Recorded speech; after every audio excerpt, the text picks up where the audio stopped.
I wanted to go to West Point. I grew up right like 5 miles from West Point, right across the river. And there was a National Guard training camp in our backyard, Camp Smith, the largest one in the Northeast. And so every day there was gunfire going off because people at the range, right? Right. And then I also grew up during the Vietnam War.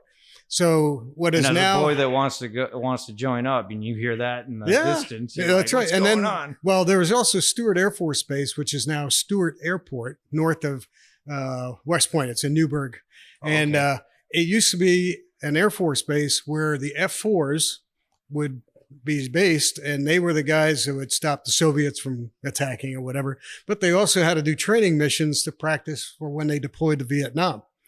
So our street where I grew up was right in line with the runway at Camp Smith. So these F-4s would come in over the treetops of our houses at, 100 plus miles an hour, doing a gun run, no real firing, but they would practice like attacking an airstrip. So here I am, a little kid at 10 years old, 1966, I was 10 years old. And these F-4s would be coming over, and so low you could see the pilots. And I was like, oh, this is so cool, Really cool. That's my biggest regret, because I served in the military too. And you know that. It was, I should have been a pilot. Well, I know. It's great. So I had this all around me, and then it turns out he was an alcoholic. So I had to fire him right away.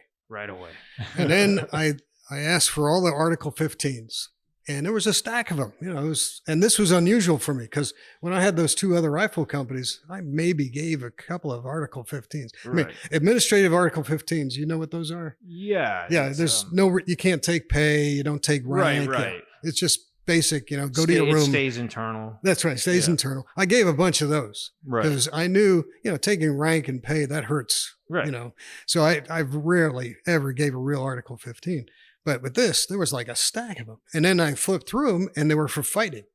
So I'm like, okay, Jones fought with another soldier. Okay. Who's that other soldier? Well, he's not in the stack of Article 15s. Yeah. Wait. And I'm like, wait a second. It takes two to tango here. Right. Yeah. Turns out all the black kids, all the black soldiers got Article 15s. All the white guys who they fought with did not. I was like, holy Moses. Now the fired company commander is white. Was kind of prevalent big time in the military. Big time. Yep. Wow, I didn't know that. Yeah, I didn't know that because I didn't notice it in my previous experience with the 82nd, but this one, because someone had asked me about racism in the military, and I'm like, in my unit, you didn't see it. I never experienced anything like that. To me, I found it's more what the leaders get away with. So the first sergeant and the company commander were both white, and they got away with this. Wow. The XO of the company was a black guy, and he wasn't Ranger qualified, which in the 82nd, you're like second class if you're not Ranger as a lieutenant, right? So I asked Paul Coakley was his name. I said, Paul, what's going on here? He said, sir, I'm black. I'm just telling you, that's the way it's been. I said, okay. So I went back to the regimental headquarters, and I saw our command sergeant major, who was a black guy, Command Sergeant Major Ford, super guy. I said, Command Sergeant Major, I want a black first sergeant. He smiled at me and goes, sir, I was hoping you'd say that. I have just the guy for you. Right. Nice. So I got First Sergeant Clarence Everett, who was already on the promotion list for Command Sergeant Major. Okay. So he was already high speed. That's right. Yeah. He was high speed. And he came in, super guy. His daughter, and I've got the list, and Jane Doe, make sure that's Jane Doe getting on. And that girl grabs me and kisses me. This is a story the guys love me to tell. And so she kisses me. Now I'm single. I'm dating my future wife, but I'm single. And I'm like, hey, and these are all college kids. Clear right now. That's right. And they're all college, co-eds going to medical school. Hey, next girl grabs me and kisses me. It goes on for like 4 girls. I'm jealous.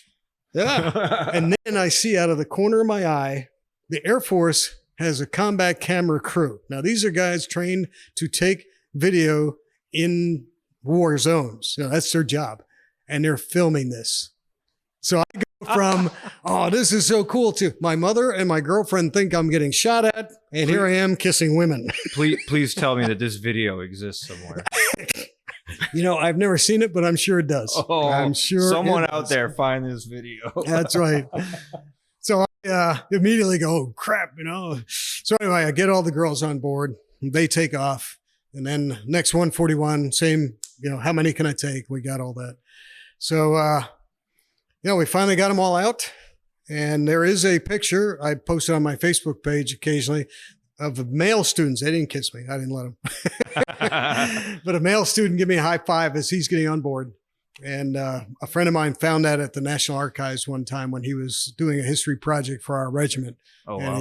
he got a copy of it for me. So it was pretty cool. So But there's stuff out there. yeah, there is. It's out there. So that was, Grenada. And then went on while I was at Grenada, I captured 4 Cubans. Personally, we were reconning for a new talk site. Yeah. And we're driving down in the Jeep and I'm in the back. So I got the 2 NCOs are driving, these, Vietnam veteran NCOs. And I'm in the back with the rifle, make sure we don't get shot, whatever. I'm just the dumbass one. And all of a sudden I see this car pull out from a driveway behind us. And the driver immediately goes, "Oh," and in the front, it's this guy. He wrote a paper once before the war that PTSD is just from a lack of physical ability and lack of moral courage. Oh, and that's when I read that, I went, "That is so wrong." Yeah. Well, as the war goes on, and he's there, for his year, about 3 weeks before he comes home, he commits suicide. So, he's got a young family too. It's like his oldest is 6 years old. He's got 3 kids. Something. So one of my friends does the postmortem investigation. Could we have found this? And going through his emails to his wife, you see where he was going downhill mentally. Oh, and it's like all the things that he said was a weakness he was having. yeah. He didn't recognize it himself.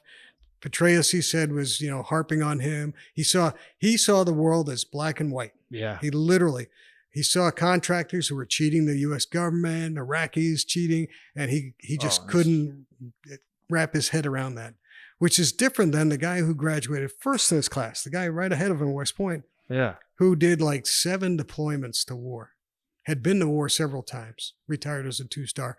But I figured it out, and this is what I said to friends. The first guy, the number 1 guy, had failures in his life. So he knew how to deal with failure. The Right. guy who was number 2 had never failed at anything in his life. Huh. And when this was happening, the war was his first experience of failure. He didn't know how to handle it, Yeah. which is sad. Which really. kind of that brings it right back to the beginning of how, like adversity. Or Yeah, whatever. that's right. Yeah. Yeah. Adversity is can steal you Other stuff. or steal you. Right. Well, All right. Great interview. Thank you very much. Yeah. Thank you. Thank you for doing it. No, no.